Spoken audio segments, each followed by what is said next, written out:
Cette semaine, dans Afrique, l'orage est-il passé en Afrique du Sud? Nous reviendrons sur les attaques xénophobes qui ont enflammé le pays ces dernières semaines, faisant plusieurs morts et des milliers de déplacés. Puis nous découvrirons comment au Ghana, générer de l'électricité de manière écologique est devenu un jeu d'enfant. Enfin, nous goûterons aux saveurs congolaises à travers le parcours atypique d'un grand chef africain. Mais d'abord, un résumé de l'actualité de la semaine. C'était le drame de trop. Après le naufrage d'un bateau transportant 700 migrants vers l'Italie dimanche, les dirigeants européens ont décidé de tripler le budget de l'opération Triton de surveillance et de sauvetage en mer, actuellement de 3 millions d'euros par mois. Toutefois, au regret de la France, aucun accord n'a été trouvé pour permettre aux navires de s'approcher des côtes libyennes pour y combattre les trafiquants. L'Éthiopie est sous le choc.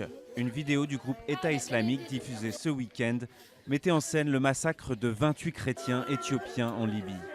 Des dizaines de milliers de manifestants ont défilé à Addis Abeba pour protester contre l'organisation djihadiste, un rassemblement rare visant pour le gouvernement à canaliser l'émotion et la colère. En Guinée-Conakry, des manifestants sont descendus dans la rue dans tout le pays pour protester contre le calendrier électoral. L'opposition considère qu'il favorise injustement le pouvoir en place. Depuis le début du mois, des rassemblements de ce type ont fait plusieurs morts et blessés. Le président Alpha Condé vient toutefois de réaffirmer le maintien des élections en octobre. Les Togolais aux urnes pour désigner leur prochain président. Les observateurs mettent en garde contre des débordements. Il y a 10 ans, des élections entachées de fraude avaient porté au pouvoir l'actuel président, Faure Gnassingbé. Les émeutes qui s'en suivirent avaient fait 4 à 500 morts. Et en Sierra Leone, la réouverture d'une réserve de chimpanzés résonne comme la fin de l'épidémie d'Ebola. Le virus, qui touche aussi bien les hommes que les singes, avait coûté la vie à plus de 500 primates.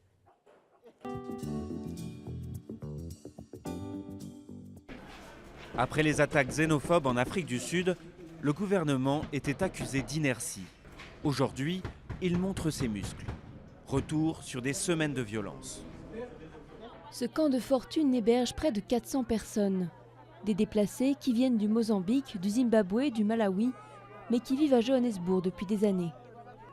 Tous ont fui une éruption de violence xénophobe, des attaques qui ont fait plusieurs morts en Afrique du Sud en avril. Le pays compte environ 5 millions d'immigrés et la peur a gagné beaucoup de communautés défavorisées. Ils disent qu'ils ont reçu un SMS qui a circulé pour dire qu'ils allaient être attaqués. Donc par peur des attaques, ils ont décidé de venir se réfugier au commissariat. Donc nous avons dû nous organiser avec la municipalité pour mettre en place des systèmes pour nous assurer qu'ils soient en sécurité. Ils nous ont dit rentrez chez vous, sinon nous allons vous attaquer la nuit. Nous vous attaquerons la nuit. Les rumeurs, les menaces qui circulent par SMS et sur les réseaux sociaux ont ajouté à la panique. Dans le centre-ville de Johannesburg, la tension a dégénéré en bagarre. Beaucoup de magasins sont restés fermés plusieurs jours, les propriétaires étrangers craignant des attaques. En 2008, plus de 60 personnes ont péri lors de violences racistes, surtout dans les townships. Cette fois-ci, le bilan est beaucoup moins élevé, mais plus de 300 personnes ont été arrêtées et l'armée a été déployée sur les points chauds. C'est une solution de dernier recours. Qu'allons-nous faire à présent? Nous allons nous déployer. Nous allons nous déployer car nous savons que la présence des forces armées d'Afrique du Sud va servir de moyen de dissuasion. Des centaines d'étrangers ont pris la fuite, comme ces Malawites qui arrivent à Blantyre en bus. La nuit, des Sud-Africains sans emploi ont brûlé des voitures, des bâtiments et pillé des magasins. Le chômage touche 25% de la population en Afrique du Sud et plus de 50% des jeunes. Les immigrés africains ou asiatiques sont souvent les boucs émissaires des frustrations de certaines personnes. On se plaint parce qu'au foyer de travailleurs ici, les gens n'ont pas de travail. Même moi, je n'ai pas de travail. Mais j'essaye de dire à ces gens qu'ils rentrent chez eux. Beaucoup de leaders politiques et médiatiques ont appelé au calme, y compris le roi des Zoulous, la plus grande ethnie sud-africaine. Il était jusqu'alors accusé d'avoir mis le feu aux poudres pour avoir dit que les immigrés clandestins devaient faire leur bagage et quitter le pays. Plusieurs manifestations et veillées ont eu lieu pour rejeter la xénophobie, mais la menace d'attaque future n'est pas éteinte.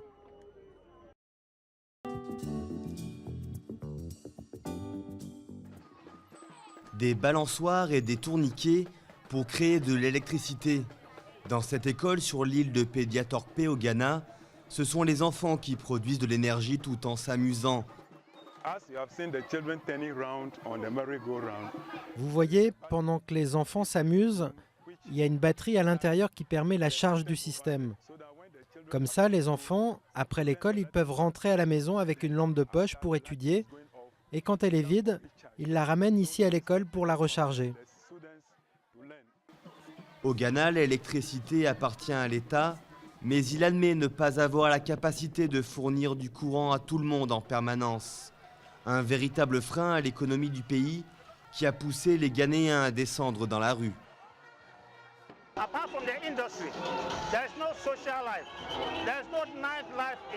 À part les industries, il n'y a aucune vie sociale. Il n'y a pas de vie nocturne au Ghana parce que nous avons des périodes de 12 heures de lumière, puis 24 heures sans lumière. George Thompson est chef de projet pour l'ONG Empower Playgrounds.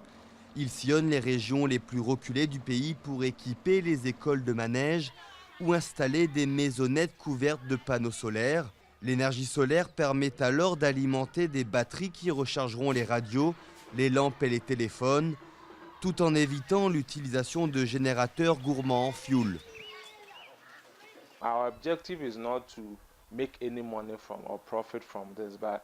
Notre objectif n'est pas de faire de l'argent ou du profit, mais nous avons besoin que notre projet soit viable.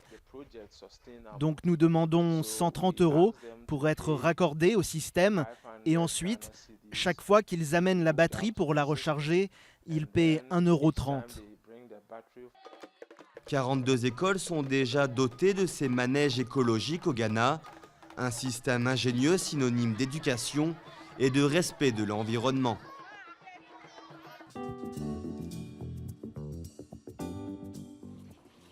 Cet ancien étudiant de l'Université libre de Belgique s'est retrouvé dans la cuisine par hasard. Il faisait des petits boulots dans des restaurants bruxellois pour payer ses études. C'est alors qu'il prend goût à l'art culinaire. Après ses études, le jeune diplômé en administration a du mal à trouver du travail. À l'époque, c'était difficile de trouver du travail pour un étranger en Belgique, c'était presque impossible. Tous les amis avec qui j'ai fini, ils avaient trouvé des boulots. Je veux dire, des amis belges, blancs, ils avaient trouvé des boulots. Et moi, j'avais du mal à trouver des boulots. C'est ainsi que, comme j'avais un peu plus d'expérience dans la cuisine, je me suis réorienté dans la cuisine. Après un passage par la célèbre école gastronomique Riz Escoffier à Paris, il ouvre son premier restaurant en Belgique en 2004 à l'aide d'un crédit. La crise financière et ce qu'il vit comme un racisme latent le pousse à rentrer au Congo. Après un passage par le Lubumbashi, Ressources rouvre à Kinshasa en 2012. 2 ans plus tard, Christian Youmbi est plébiscité star chef à l'issue d'un concours de télé-réalité africaine. On a un savoir-faire, mais les gens ne connaissent pas les savoir-faire. Et donc le fait que je sois le meilleur cuisinier d'Afrique, ça m'a aidé justement à ce que certaines personnes qui ne me connaissaient pas viennent goûter à ma cuisine. Et c'est là pour le côté, pas cuisinier, mais le côté chef d'entreprise, chef d'un PME, ça m'aide beaucoup, mais vraiment beaucoup.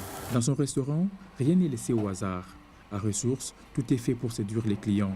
C'est le chef lui-même qui sert ses hôtes, une approche qui suscite l'admiration. C'est pas une cuisine qui est lourde, c'est une cuisine qui est légère et qui vous fait en plus découvrir tous les plats, un peu tous les mets qui peuvent exister dans la cuisine congolaise d'aujourd'hui, mais qui est aussi la cuisine congolaise d'hier. Soucieux de la relève, Christian Youmbi a créé un restaurant d'apprentissage pour de jeunes étudiants en hôtellerie et restauration. Et chaque année, le meilleur étudiant est embauché dans son restaurant.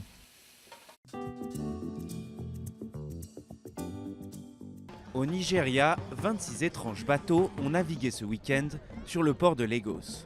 La compétition visait à montrer la beauté aquatique de la ville. Dans la prochaine édition d'Afrique, nous nous rendrons en Somalie, où la banane fait rebondir l'économie du pays et redonne la pêche aux agriculteurs. Puis rendez-vous au zoo d'Abidjan, où de nouveaux pensionnaires félins symbolisent pour beaucoup la renaissance du pays après la guerre civile de 2010. À la semaine prochaine!